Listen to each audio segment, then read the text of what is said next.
Napoleón, como siempre, un gusto saludarte igual que la audiencia. Bueno, el Brexit es un tema muy complejo que está dando mucho que hablar no solo en Inglaterra o en Gran Bretaña ni en Europa, sino en todo el mundo.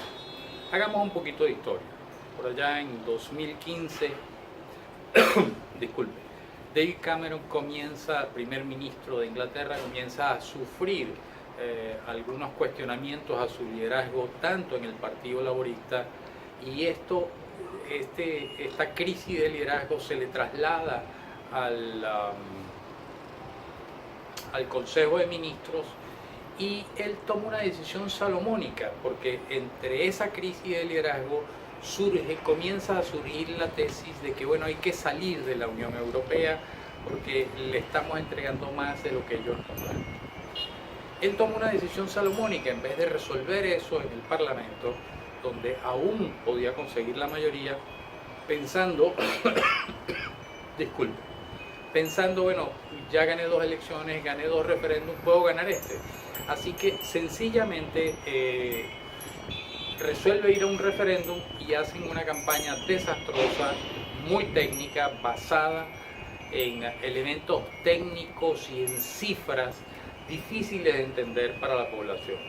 Sin embargo, Boris Johnson, el exalcalde de la ciudad de Londres, para ese momento alcalde, en 2016, cuando se plantea el Brexit, comienzan ellos a hablar de medias verdades y medias mentiras, y sobre todo lo de medias mentiras. Por ejemplo, argumentaban que Inglaterra enviaba a la Unión Europea 350 millones de libras semanales y que con ese dinero era suficiente para aumentarle las pensiones a los adultos mayores, y que eso iba a servir para aumentar los subsidios de las medicinas. Comenzaron a hablar del tema de la invasión y de la inmigración, siendo Inglaterra un país que fue colonialista, que tenía miles de colonias y que ha recibido inmigrantes de sus ex colonias. Toda esta situación se complicó y se enredó, y total que el Brexit viene a dividir más Gran Bretaña. Recuérdese que Gran Bretaña son Inglaterra, Escocia, Gales e Irlanda. Y en Escocia y en Irlanda del Norte gana el quedarse en la Unión Europea, pero el peso de Inglaterra sumado a Gales le da una mayoría de apenas 1.8% de los votos. Con esta realidad y con este enredo, bueno, comienza el proceso de 2 años de negociación para salir de la Unión Europea. Hay todo un protocolo que hay que cumplir. Inicialmente se decía que Inglaterra debía pagar 100.000 millones de euros para poder salir como factura del divorcio. Se negocia durante 2 años, se negocian las condiciones. Disculpe nuevamente. Se llega a un acuerdo de 585 páginas donde se contempla absolutamente todo y donde se prevé que se paguen 55.000 millones de euros. Ahora, esto tiene que ser aprobado por el Parlamento inglés, y Theresa May acaba de suspender la votación porque no tenía la mayoría de los votos para aprobar. Esto pone a Inglaterra en una indefinición absoluta, lo cual ya le ha costado muy caro, porque por ejemplo, ¿qué va a pasar con las empresas no inglesas, más europeas, que estén en Inglaterra?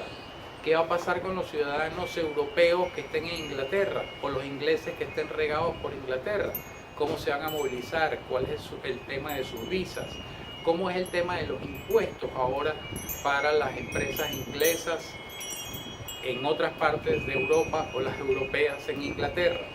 Pero sumado a todo eso, perdón, lo que ahora se plantea son básicamente 4 escenarios. El primer escenario es que haya un Brexit sin acuerdo, lo cual es un desastre, porque entonces la Unión Europea va a tratar de imponer sus condiciones. Lo otro es que se haga un referéndum para darle vuelta y marcha atrás al Brexit, lo cual es posible, y sería posible que se ganara, porque los ingleses han sentido en sus bolsillos la caída de la economía inglesa. Pero hacer el referéndum significa ir más allá del 29 de marzo del año entrante, que es la fecha tope donde tiene que salir o comienza el proceso formal de salida de Inglaterra, de la Gran Bretaña, de la Unión Europea. Entonces está complicado. La otra sería una renegociación, cosa que ya Angela Merkel y el primer ministro de Holanda dijeron que está totalmente descartado, que ya se negoció y ya se acordó todo lo que había que acordarse.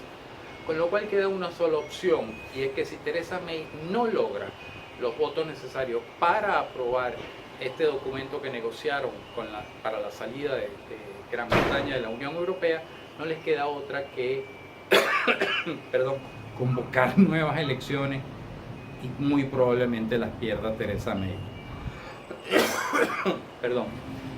Esto no implica que la Unión Europea se mantenga en negociación.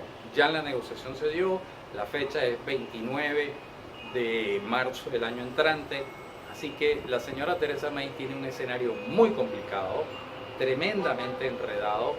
No es fácil la solución, pero lo único que queda claro hasta ahora es que su cabeza y la permanencia en su cargo van a depender de que logre los votos en el Parlamento o no los logre. ¿Qué va a pasar? Bueno, una indefinición total para la economía inglesa, una indefinición para parte de Europa y para los empresarios y los ciudadanos, pero el 29 de marzo llueva, truene o relampaguee, formalmente inicia el proceso de salida que culmina en 2020 la Unión Europea, el rompimiento con Gran Bretaña. Bueno, audiencia, este es el enredado panorama que tiene hoy Gran Bretaña. Nos seguimos viendo.